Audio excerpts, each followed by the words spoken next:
A Coberta, de Humberto de Campos.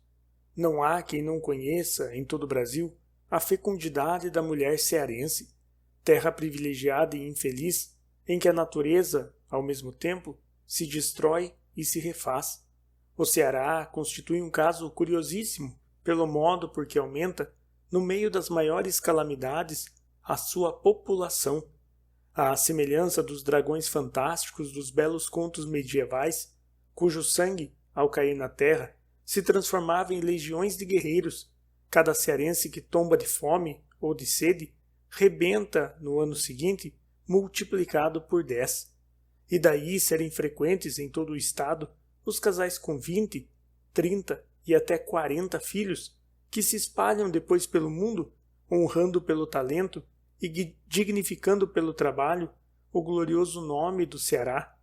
As famílias de prole modesta que vivem no sul compreendem dificilmente como pode uma pobre mãe lidar com uma tribo tão numerosa. E, no entanto, nada mais fácil para o cearense. Eu conheci, por exemplo, uma senhora daquela procedência que descobrira um processo originalíssimo de fiscalizar o seu exército de descendentes, mãe de 17 filhos, de 1 a 14 anos. Dona Josefa aproximava-se à tarde da mesa de cozinha e partia ali 1 ou 2 rapaduras, chamava os filhos e, deixando-os a comer, ia colocar-se ao lado do único pote d'água que havia na casa. Acossada pela sede, originada pela absorção do açúcar, a meninada corria, logo a beber, enquanto Dona Josefa os ia contando. 1, 2, 3, 4, 5, 6, e assim por diante, até 17. Se havia apenas 16, a bem-aventurada gambá humana saía a procurar, como o pastor da parábola, a ovelha desgarrada. Dona Ifigênia de Medeiros, outra senhora que a seca de 1918 desterrou do seu estado natal, possuía, entretanto, um processo mais simples. Casada em 1898, aos 13 anos, com um fazendeiro de Itapipoca, teve desse consórcio abençoado, que durou 6 anos, 9 filhos, sendo 4 meninos e 5 meninas. Contraídas novas núpcias, no mesmo ano da viuvez, em 1904, com o tabelião de Sobral, forneceu Dona Ifigênia ao Ceará, em mais 5 anos de matrimônio e caldos de galinha, 7 meninas. Viúva pela segunda vez, casou em 1909 com um agricultor da serra de Uruburetama, a quem deu 5 meninos e 5 meninas em 9 anos. Perdido este terceiro esposo em 1918, recusou a fecundíssima senhora 6 ou 8 pretendentes que lhe apareceram, preferindo embarcar para o Rio de Janeiro, onde se encontra desde aquele ano. Apresentada essa virtuosa nortista, que vive hoje em relativa abundância, perguntei-lhe, curioso, se ela não se confundia com tanta criança em casa. Eu? Atalhou sorrindo. Absolutamente. E explicou-me o seu processo de evitar confusões. Eu adotei, para a comodidade, o seguinte sistema. Os filhos de cada marido usam roupa de uma cor. Os do primeiro, por exemplo, em número de 9, usam roupa de cor cinzenta. E chamou para dentro. Lili, Yayá, Amélia, Nenê, Totó, Bibi, Alfredo, Almerinda. Aparecida, a primeira parte da tribo, Dona Ifigênia continuou. Os filhos do meu segundo marido vestem-se de azul. E chamou Teté, Lulu, Judite, Esther, Virgilina, Margarida, Sebastiana. A segunda turma apareceu. Os do meu terceiro marido trajam amarelo.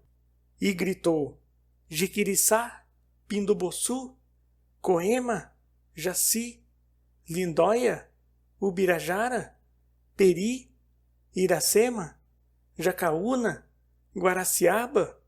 O terceiro turno surgiu. Evacuada a sala, Dona Ifigênia sorriu, acrescentando, e ainda tem. Ainda tem? Exclamei espantado. Tem sim. e, entrando para o quarto contíguo, trouxe nos braços um pequenito de 3 meses.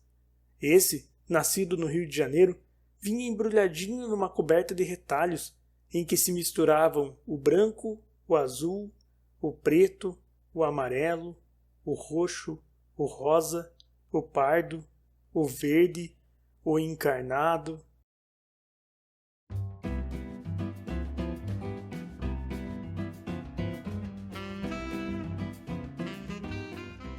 A Derradeira Morada, de Humberto de Campos.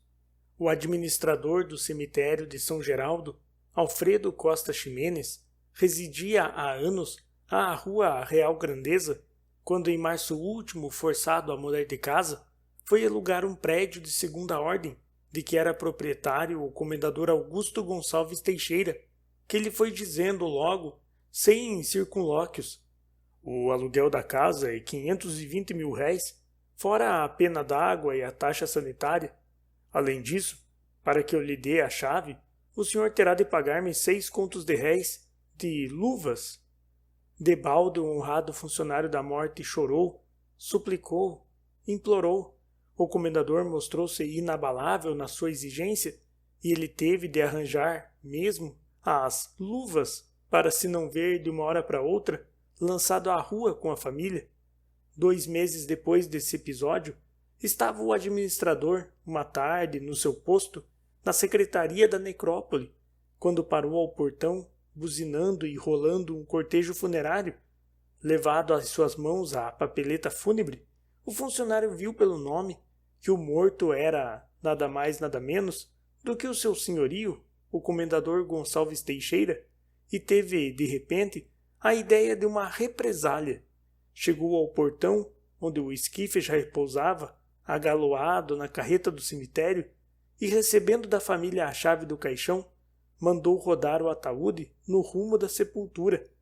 Terminadas ali, entre lágrimas e vertigens, as angustiosas despedidas da praxe, um filho do defunto mandou chamar o administrador, a quem havia dado a chave do esquife, para que fosse identificar o morto e fechar o caixão.